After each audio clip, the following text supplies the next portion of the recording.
はい、皆さんこんにちは。今回のカフェドジュリアというこのイベント、先日のプロローグ編でも少しご紹介しましたが、主に3種類のクラシックロメオが集まっております。当時のアルファロメオの最先端エンジン、オールアルミ製サッタ4気筒 DOHC エンジンを搭載したモデルを総称してジュリアと呼ばれています。その3種類のジュリアの内訳は、まずは4ドアセダンのジュリア TI、 続いて2ドアクーペのジュリアスプリント、そしてオープンのスパイダーとなっており、ジュリアファミリーとも言うべきラインナップとなっていました。また当時は3速や4速のギアボックスにエンジンは OHV、 ブレーキはドラムブレーキが当たり前の時代、アルファロメオはこのジュリアに5速マニュアルトランスミッション DOHC エンジン、さらにはフロントだけでなく4輪にディスクブレーキを採用するなど、非常に贅沢でアルファロメオの技術の粋を集めた当時のハイテクマシン、それがアルファロメオジュリアでした。それでは早速見ていきましょ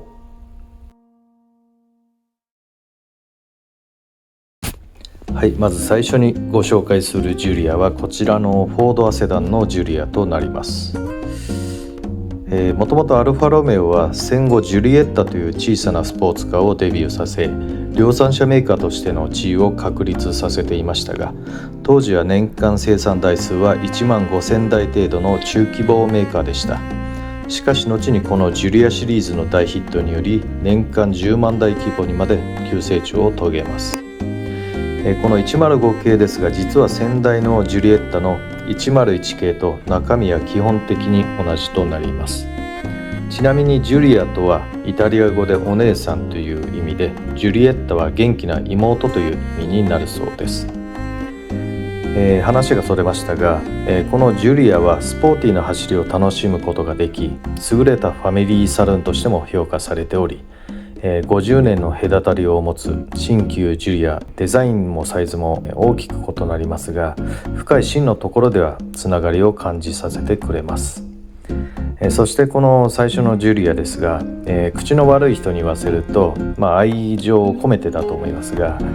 ジュリア一族の中でも醜いジュリアという方がいますが、実は風洞実験を繰り返して空力性能を極限まで追求した結果のデザインだったそうです。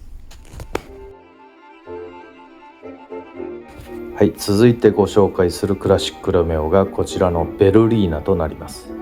このベルリーナは1967年から1971年まで生産されていたフォードアセダンとなります。エンジンは2タイプあり、アルファロメオ伝統の 1750cc とそれをボアアップさせた 2000cc があり、いずれも直列4気筒エンジンで、それをフロントに縦置き搭載し、非常に優れたパフォーマンスとスポーティーな走行性能を有していました。ボディデザインはイタリアの名門カロッツェリアベルトーネによって手掛けられ、先ほどのジュリア TI やスーパーよりも角が丸く流線形で、さらに洗練された外観が特徴的で、当時のアルファロメオの伝統を受け継ぎつつ、より洗練されたスタイルと快適性を追求したセダンとして評価が非常に高く、アルファロメオの豊かな歴史の中でも現代のジュリアにつながる重要な位置を占めるモデルでした。はい、次にご紹介するジュリアはこの105系ジュリアの代表作とも言うべきジュリアスプリントとなります。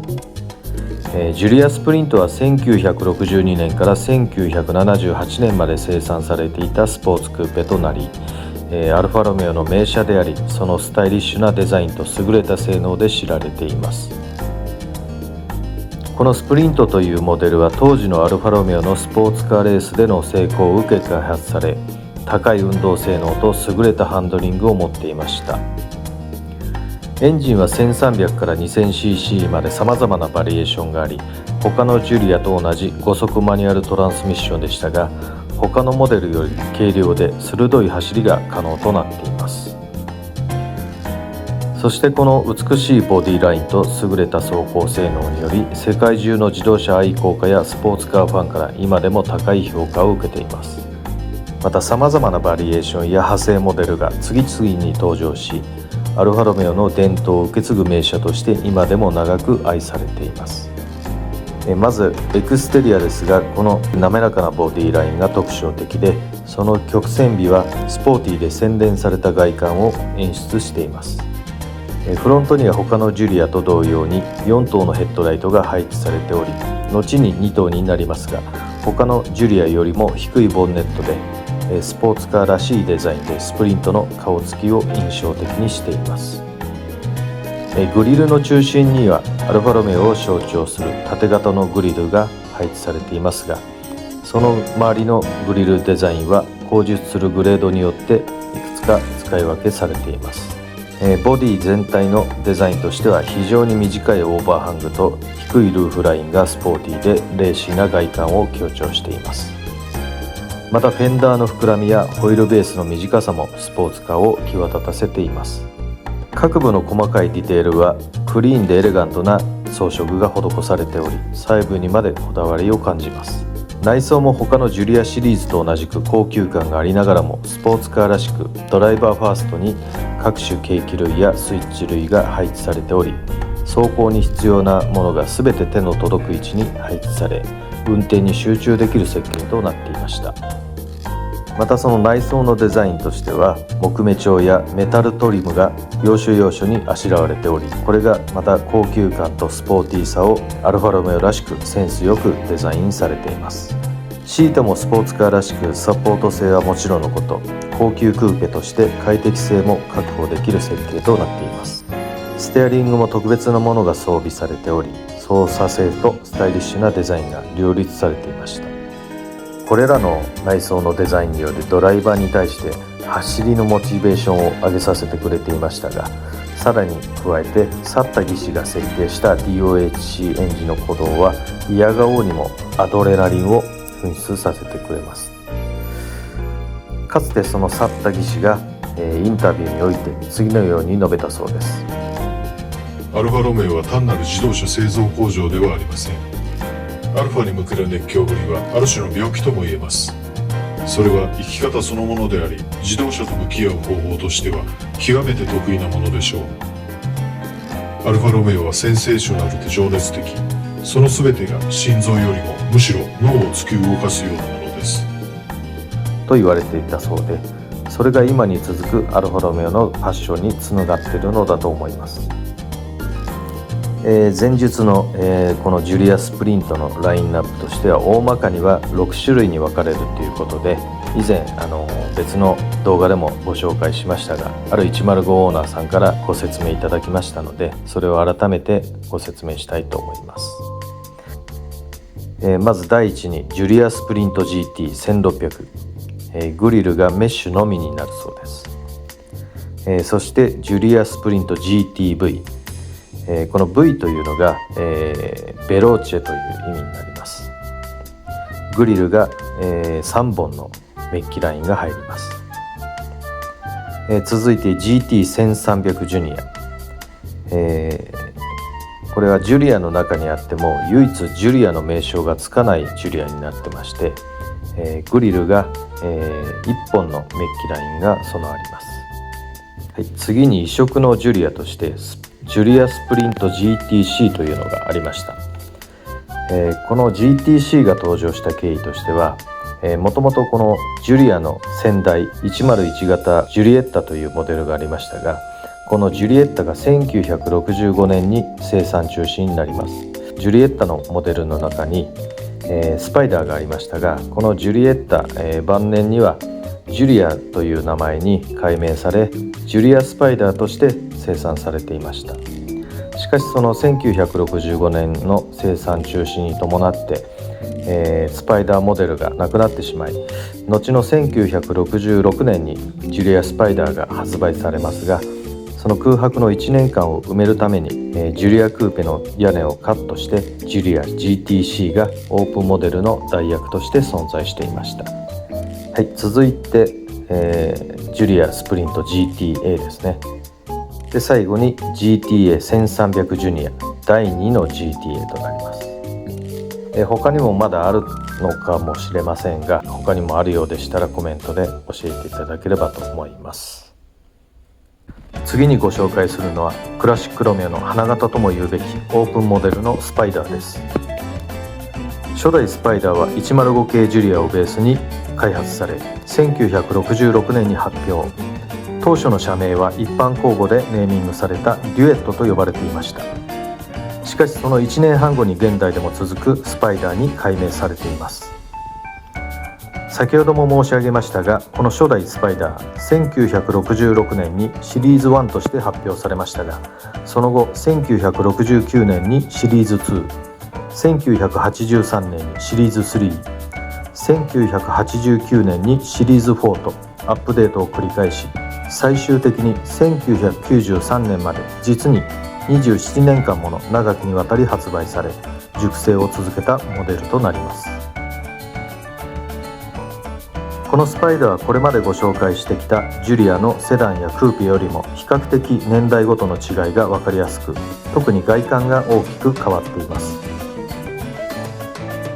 まずシリーズ1はテールに丸みを帯びたいわゆるボートテールと呼ばれるデザインとなっています。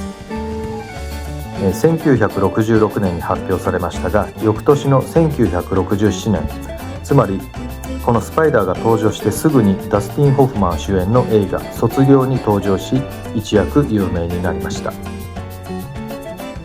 その初代スパイダーのサスペンションは先代のジュリエッタ・スパイダーと同様のフロントダブルウィッシュボーン、リアトレーリングリンク式を採用しておりましたが、ブレーキは大幅にアップグレードされ、4輪ドラムから4輪ディスクブレーキとなりました。続いてシリーズ2が1969年にデビューしますが、このシリーズ2ではそれまでのスパイダーの特徴だったボートテールをすっぱりとカットし、全長を 130mm 短縮、フロントウィンドウを広げ角度も変更するなど大きく手が加えられました。これによってキャビンへの風の巻き込みが抑えられ、快適性がアップ。さらにカットしたテールによって空力性能も大きく向上しました。このテールをカムテールと言います。そしてシリーズ3が1983年に登場。このシリーズ3では前後に大型のバンパーで安全性が高められると同時に、樹脂製のリアスポイラーなどでさらに空力に磨きがかけられました。そして1989年、最後のマイナーチェンジとしてシリーズ4となり、一気に現代車に近づきます。パワーステアリングや3速トルクコンバーター式のオートマチックトランスミッション、さらには SRS エアバッグシステムまでもが装備され、27年間熟成された初代スパイダーシリーズの集大成として人気と注目を集めましたが、惜しまれつつも1993年に生産終了となりました。シリーズを通して初代アルファロメオスパイダーはイタリアのカロッツェリアピニンファリーナによる美しいデザインや105ジュリアシリーズ共通のスポーティーな走りで愛され、今でもクラシックオープンカーとして高い人気と評価を受けています。最後に登場するのはこの特別なアルファロメオジュニアザガートになります。このジュニアザガートはアルファロメオが1969年から1975年まで生産していた2シータースポーツカーです。1960年代後半、当時アルファロメオはスポーツカーの生産ではジュリア GT などの成功により名声を築いていました。しかしアルファロメオはこれにとどまらず、スポーツカー市場でよりスポーティーかつモダンなデザインを取り入れた新しい2シーターのスポーツカーの開発を目指しました。そして誕生したのがこのジュニアザガートです。ボディのエクステリアはカロッツェリアザガートがデザインし、ザガートらしい直線基調のウェッジシェイプに斬新な表面処理が施されています。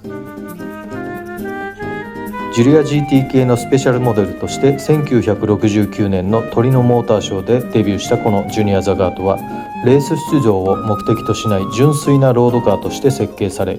車体はスチール製で車両重量は当時の2シータースポーツカーとしては比較的重く970キロでした。しかしこの重さのおかげでロードカーとしてジュニアザガートは安定した操舵感でロングドライブも快適な GT カーでした。